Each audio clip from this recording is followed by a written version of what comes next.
Si les faits qu'il a dénoncés sont exacts, mais j'ai l'impression que, vu les auditions qui ont été faites dans le dossier, ça me semble exact. Est-ce qu'il a menti? J'en sais rien, mais en tout cas, on a eu l'occasion de pointer des contradictions qui sont sérieuses, notamment, par exemple, sur le fait qu'il a été, durant un certain temps, l'employeur, il faut le dire ainsi, l'employeur de celui que je défends.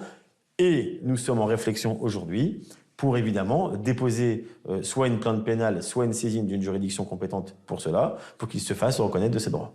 Il souhaite, en gros, attaquer potentiellement Paul Pogba. C'est un sujet. On serait parfaitement recevable aujourd'hui à poursuivre Paul Pogba pour, par exemple, le travail dissimulé. Sur la jalousie. Ça paraît fou comme ça. Comment Paul Pogba aurait pu être jaloux de Mamadou? Celui que je défends a, depuis Turin, Manchester, et toujours été à ses côtés.